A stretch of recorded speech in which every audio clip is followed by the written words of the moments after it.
Mesdames, Messieurs, bonsoir. Toujours un plaisir de vous informer à Métro News. Voici les faits saillants de l'actualité. Le quartier de Bel-Air a connu ces derniers jours une nouvelle flambée de tension à la suite d'une opération intensive des forces de l'ordre contre les groupes armés qui contrôlent la zone, craignant pour leur vie. Plusieurs habitants ont fui, tandis qu'une ambiance de terreur continue de régner dans le bas de la capitale. Dans l'intervalle, Médecins sans frontières tire la sonnette d'alarme face à l'intensification des affrontements entre la police nationale d'Haïti et des groupes armés à Bel-Air. Après de violents combats ayant coûté la vie à un ancien volontaire, l'organisation annonce la suspension de toutes les activités dans le quartier jusqu'à nouvel ordre.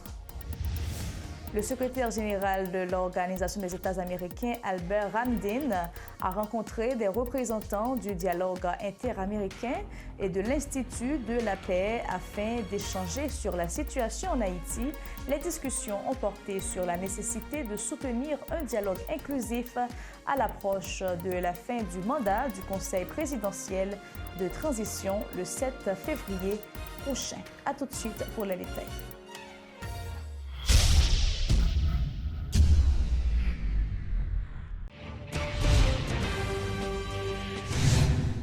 Merci de votre fidélité et bienvenue au développement du journal Métro News. La situation a été une nouvelle fois tendue à Bel-Air, marquée ces derniers jours par une opération intensive des forces de sécurité visant à traquer les groupes armés qui contrôlent cette zone. Cette situation provoquait la fuite massive de certains riverains, redoutant d'être victimes de violences. Une ambiance de terreur règne dans plusieurs quartiers du bas de la ville, soumis aux assauts des bandits. Les habitants rencontrés continuent d'appeler au rétablissement de la sécurité. Reportage Richie Fortuné et Claude Désir. Au milieu d'un silence assourdissant, retentit de temps à autre le bruit d'un marteau burineur. L'œuvre de Jean-Élie Scar, un notable de Fort National qui a fui cette zone sous la pression des gangs. Installé désormais à la rue Lamar, non loin du quartier du Bel-Air, il tient presque à lui seul la zone en vie, à un moment où la population a presque totalement vidé les lieux en raison des opérations intensives des forces de sécurité.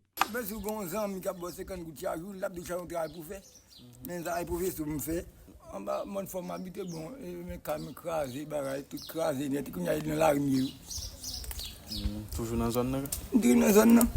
À partir de la rue Lamar, la route donnant accès au Bel-Air est déserte, tout autant que de Fort National. Pourtant, quelques riverains sont encore là, au milieu d'un ensemble de maisons endommagées et présentant des impacts de balles. C'est dans cette atmosphère de fin du monde que Jean-Élie Scar essaie, non sans risque, de gagner son pain. Oui, bon, oui, obligé. Oui.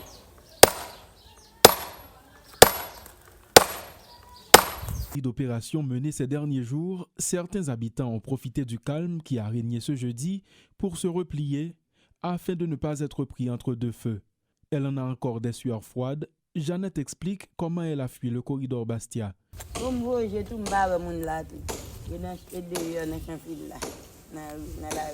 que les gens qui habitent dans le quartier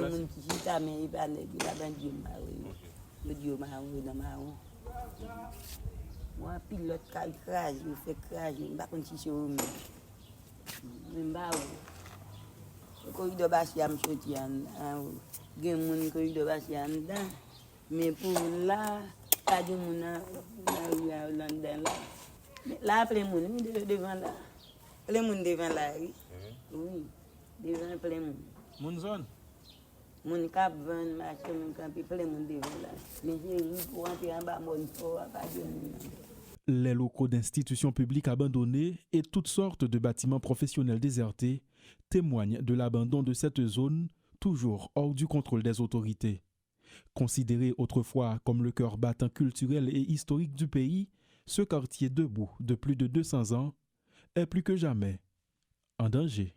Médecins sans frontières se dit profondément préoccupé par l'intensification des affrontements entre la police nationale d'Haïti et des groupes armés dans le quartier de Bel-Air à Port-au-Prince, où l'ONG assurant les seuls services médicaux disponibles. Mardi, un bâtiment scolaire utilisé par MSF a été pris dans de violents combats piégeant 7 volontaires communautaires pendant plusieurs heures, tandis qu'un ancien volontaire grièvement blessé est décédé devant la clinique faute de pouvoir recevoir des soins à temps.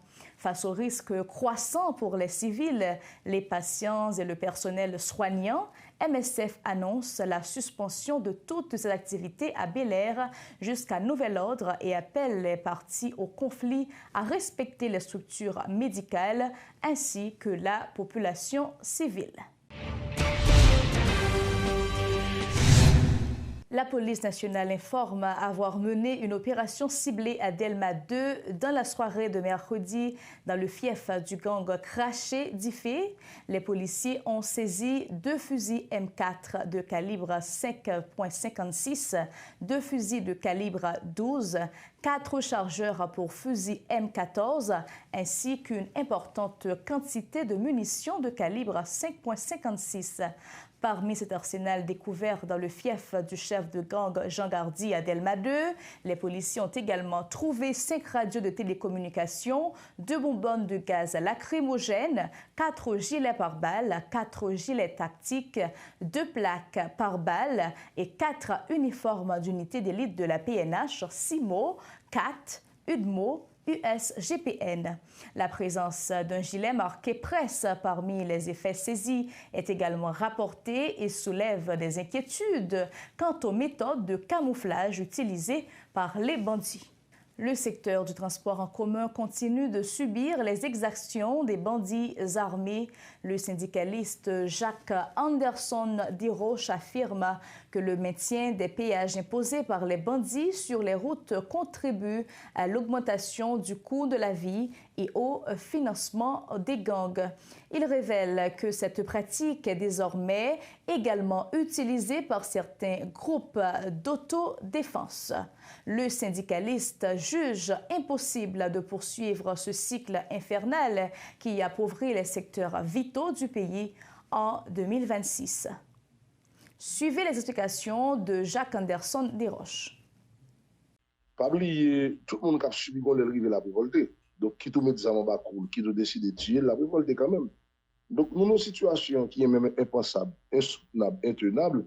L'on comprend, on a même fait trafic dans le pays, qui a transporté les gens avec marchandises. Bon, je vais d'abord sur marchandises, transport qui est quelque part. Et puis, il y a une pression sur lui pour la payer poste de péage. Qui est-ce qui paye? C'est le gros de la population. Donc, ça veut dire, si on le descend là, il faut l'augmenter plus que cela. Et passagers qui le payer, ce n'est pas les qui payent la paye non partie, mais les passagers qui payent non partie.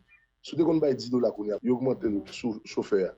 Et même quand le chauffeur augmente le $20, vous mettez $10 en plus parce qu'il faut jeune comme la pour le bail. Donc, nous nos situations dans totale indécence. Et vu que l'État haïtien, pendant 4 dernières années, on a complicité avec Madame, il a décidé de livrer la population à lui-même. Et maintenant, ça a passé qu'à fois, encore une fois, nous, en tant que syndicalistes, nous, c'est un signe qui montre à clair, le pays n'est pas capable encore. C'est un signe de protestation pacifique. Population qui a subi tout ça, dit pas capable. Parce que là, on ne va pas croire qu'il y a besoin de loup, qui a besoin de lunettes pour garder la crise de l'algonègue. Mais de fait, le secteur par nous là-dedans, non seulement décapitalisé, et c'est continue à subir toute pression pendant 4 dernières années. Il y a notre secteur victime dans le pays, c'est notre subir. Donc ça fait qu'à fois, moi, c'est un signe qui a répondu sur tout le pays. Et tout côté qui poste de péage, parce que si mon cas montre. Non, mais est-ce que c'est ça lié? Nous, la partie, c'est ça qui a affecté. En partie, c'est lui qui a affecté paralysie qui est sous Kafoua. Parce que vous nous déplacez vos machines, en partie, c'est lui qui a affecté. Mais peut-être qu'il y a l'autre barre autour de lui, mais nous-mêmes, notre transparence, ça nous connaît. Nous dit ça nous connaît, pas bien qu'on l'autre ça qui a affecté. En partie, c'est lui-même qui va affecter qui sont transport. Parce que vous connaissez, protestation a déjà commencé par rapport à un énième poste de péage, monsieur te met dans le magasin de l'État. Mais pas oublier, le pays là, au pays vont aller au pays Matissan, au pays Fontama, où ils vont continuer à payer les salles. Donc, là, la tontique là, c'est difficile. Et là, nous croyons, c'est un très bon signe, modèle niveau de chauffeur pour montrer le pays pas capable encore. Tentative pour mettre un 10e poste péage là même. Est-ce que monsieur toujours Kembele ou bien? Ça il peut être directement sur l'économie malheureusement. Est-ce que monsieur Kembe poste de péage là 10e non? Si pas de Kembe, pas de voter ça ce matin. Il Kembe mais il augmente ton fret. Par exemple, il augmente ton fret sur machine, il augmente 1000 gouttes. Donc on petit camionnette qui 1000 gouttes augmenté sur lui. On va faire analyse là avec lui. Il vote 14 monde et puis il augmente 1000 gouttes. Il dit qu'on va 1 dit 2000. Combien qu'on va le payer? Si on va $20, $40 pour café. Nous sommes pratiquement travailler pour gagner, ça nous pas plaît, non? De manière involontaire, parce qu'on s'est assuré suivi, question machine dans la ligne. Très souvent, pas de rentabilité, j'ai dit dans le temps, tant qu'on monte plus de rentabilité qui est rentable. Je dis, pas de rente, c'est suivi de gain. Et moi-même, j'ai le fait dans le Grand Nord. Très souvent, après $34,000 pour aller et tout. Moi, je dis ça, 70 000 gouttes pour un bus cap fait pendant presque au cap. Et le monde qui paye encore, c'est la population qui paye. Vu le transport est très cher, parce qu'on n'a pas $250 américains pour la locap, et bien, le résil, il va $1,200 pour la locap, plutôt, là, ça, chauffeur prend comme la souli pour le payer à terre et payer différents types de postes de péage. Ça, c'est qu'à fou, mais pour ce pas de presse, pour la locap, tu as passé 7 postes de péage, oui. Mais bon, je blague là, non? Ça va être chargé de parler là matin. Maintenant, Jacques-Anderson Desroches, est-ce que nous pensons que chauffeur, il y a pas qu'un B jusqu'à ce que gon retrait qui fait parce que bon, durée de vie mouvement ça pas vraiment long. Il y a deux barres qui sont fondamentales. Premièrement, peut-être monsieur Ren a fait retrait sur ça, on dit. Là, ça, le mal a toujours été. Mais deuxièmement, tout, il a cassé un avertissement pour gagner de plus gros protestations sur le pays. Parce que toute bataille pour changement n'a jamais commencé avec la grande majorité. Et c'est toujours côté le connaissance. Et après, ça a répondu sur l'espace, côté l'espace géographique, côté situé là.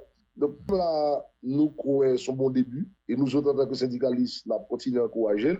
Et à travers notre zone de tout, pour permettre toute côté pression à monter à une vitesse vertigineuse. De pression dans la dimension ça, parce que l'État, jusqu'à présent, nous pensons même comme journaliste, on fait plus de reportages pendant 4 dernières années, 5 dernières années. Le premier jour, on va faire 5 ans depuis route nationale de fermé, son site présidentiel, pas grand fait. Donc, Martin Kafou, bravo la contentement, et puis, on a continué à encourager l'autre zone qui pourrait agir à la dernière rigueur et puis permettre tout nous pas vivre dans la résiliation totalement. Et on le fait en plus, c'est mon dernier fois, on le fait en plus, pour que nous sommes monde toujours. Si on met dans nos conditions pour ne pas monde, nous sommes monde toujours, conditions pour ne pas monde. Le secrétaire général de l'Organisation des États américains, OEA, Albert Hamdin, a rencontré des représentants du dialogue interaméricain et de l'Institut de la paix afin de discuter de la situation en Haïti. Ils se sont engagés à soutenir un dialogue inclusif avec les acteurs haïtiens, notamment à l'approche de la fin du mandat du Conseil présidentiel de transition CPT prévu pour le 7 février 2026. À environ un mois de l'échéance du mandat du Conseil présidentiel de transition, des citoyens de la capitale ont exprimé leurs préoccupations. Certains estiment que le CPT doit céder la place à une nouvelle transition chargée d'organiser les élections, affirmant qu'après 21 mois à la tête du pays, les résultats sont jugés critiques. D'autres soulignent que remplacer la transition ou la maintenir ne changera rien. Selon eux, l'essentiel reste le rétablissement du climat sécuritaire. Une autre catégorie de citoyens ne cache pas ses craintes à l'approche de la date du 7 février 2026. Suivez ce reportage de Rodolphe Pierre-Louis et Guitry Choisy. Bien qu'il n'ait jamais été rendu public, l'accord du 3 avril prévoit la fin du mandat des membres du Conseil présidentiel de transition le 7 février 2026 selon ses prescrits, rappelle ce citoyen rencontré au centre-ville. Toutefois, dit-il, une préoccupation demeure. Si vous passez environ 21 mois, puis vous avez réalisé ça que vous même dit que vous allez le faire, il va faire rien, nous pas quoi son prolongation qui va le faire, qui va permettre de faire ça de faire. Nous-mêmes, nous pas pour ça. C'est une situation compliquée parce que pas vraiment grand mécanisme pour capable remplacer monsieur dame CPTO, mais une chose est sûre, il y a toujours un moyen. Déplacé de Solino, ce père de famille explique que le pays ne peut pas continuer sur cette voie de transition. Ce n'est pas le 7 février qui compte pour lui, mais la survie de la population. 7 février, quel que soit, nous-mêmes nous devons vivre. Et nous vivons, nous revivons encore. Transition sous transition. Mais je dis à même, si on est élu, il prend responsabilité. Mais je dis à nous-mêmes, nous disons tout. Nous-mêmes en tant que jeunes, en tant que gens qui courent, nous quittons Solino, Cafoufeuille, et nous demander pour l'État prendre responsabilité pour faire élection d'abord. Âgé d'une vingtaine d'années, ce jeune professionnel croit fermement que l'organisation des élections est un moyen sûr pour rétablir les institutions démocratiques. Reconnaît-il, par contre, la sécurité avant tout? Sécurité, stabilité, nettoyer Matissan, nettoyer Grand Avine, nettoyer Belay, nettoyer tout côté gang yo, et quoi des bouquets, nettoyer et puis population lui-même capable de souffle et puis pour capable gagner élection dans le pays. Assis au Champ de Mars, en train d'observer la nature au rythme des rafales d'armes automatiques qui résonnent dans la zone, ce citoyen dit attendre tout simplement la date. Non, pas peur. Pas peur, mais pourquoi bon pour me peur parce que on connaît 7 février c'est un jour même avec tout le jour. Entre ceux qui attendent le départ du CPT, d'autres qui se questionnent sur le mécanisme de remplacement, enfin une majorité qui s'attend à tout, le pays se trouve à un carrefour décisif de son histoire. Si le départ du CPT est vivement réclamé par des organisations sociopolitiques, des membres du collège veulent de leur côté faire partie des discussions, notamment Smith Augustin. Que 7 février 2026, ça allait passer tant qu'on joue, tant que tout l'autre, que pas de casse, pas de déchirure, sinon que la classe politique là, avec acteurs société civile, aux jeunes ou attentes pour que j'aime dire, élément fondamental de stabilité à garanti et que nous continuons jusqu'à ce que nous pas rentrer dans l'autre transition, mais nous permettre en moins de temps possible, nous remettre des élus à tous les niveaux à la population pour nous avancer. Tous les projecteurs sont braqués sur cette date et aussi les prises de décision, mais pour l'instant, il n'est que d'attendre. Paul-Eugène Magloire, Henri Christophe et Fabre Nicolas Geffrard arrivent en tête d'une étude évaluant la qualité de la gouvernance en Haïti de 1804 à nos jours. Invité ce jeudi à la rubrique Le Point, le professeur Jean-Antoine Mathias Laureus, auteur de cette étude commanditée par l'Organisation internationale pour la démocratie et la gouvernance, a déploré un niveau de performance globalement très faible des dirigeants haïtiens depuis l'indépendance, ce qui a lourdement affecté le développement du pays. Les précisions du professeur Jean-Antoine Mathias Laureus. Et le forum que OIDG, Observatoire international pour la démocratie et la gouvernance, qui a été fait en ligne, nous avons gagné un paquet de journalistes haïtiens, puis là-dedans a évolué à l'étranger, qui ont participé là-dedans. Et c'est des gens qui connaissent qui étaient en Haïti, qui travaillent comme journaliste, c'est eux-mêmes moi qui sont en tête OIDG, dont on parlait du docteur Guillaume Ambroise, qui travaille dans Vision 2000. Donc, et c'est ça que même accepté de conduire l'étude ça pour des institutions qui étaient câblées, imposer des bagages, parce que je suis un chercheur indépendant et travaille moins haut, je dois refléter objectivité scientifique. Et ça, rigueur et objectivité. Donc, on est à l'aise, c'est des journalistes, anciens journalistes, certains là, qui retrouvent avec l'autre monde, l'organisation comme ça, et qui t'est lancé commande là. Et c'est ça que fait moi-même, je répondre à lui-même. Je vais préciser que moi pas membre observatoire là, mais à mon moi été contracté que me contracté c'est des haïtiens que oui, certains là bon pour pas dire tout monde qui là dedans que me contracté avec yo, il y a vivre en dehors du pays, en dehors pays, Canada en particulier. C'est ça. Moi-même moi Haïti de l'autre côté et c'est pas première publication moi, ensemble de publications en dizaines, dont une qui est plus connue, c'est l'axe du mal haïtien, la corruption, le narcotrafic, la terreur, cause fondamentale qui est dans la bibliothèque, toute grande université, Harvard University, Princeton University et autres. Et même c'est à partir du travail ça que vous êtes tombé sur eux, que vous dit moi c'est à partir de qualité de travail ça que vous même avez décidé d'accepter et pour que moi conduire recherche ça. Rappel des titres développés à Metro News. Le quartier de Bel-Air a connu ces derniers jours Une nouvelle flambée de tensions à la suite d'une opération intensive des forces de l'ordre contre les groupes armés qui contrôlent la zone. Craignant pour leur vie, plusieurs habitants ont fui tandis qu'une ambiance de terreur continue de régner dans le bas de la capitale. Dans l'intervalle, Médecins sans frontières tire la sonnette d'alarme face à l'intensification des affrontements entre la police nationale d'Haïti et des groupes armés à Bel-Air. Après de violents combats ayant coûté la vie à un ancien volontaire, l'organisation annonce la suspension de toutes ses activités dans le quartier jusqu'à nouvel ordre. Le secrétaire général de l'Organisation des États américains, Albert Ramdin, a rencontré des représentants du dialogue interaméricain et de l'Institut de la paix afin d'échanger sur la situation en Haïti.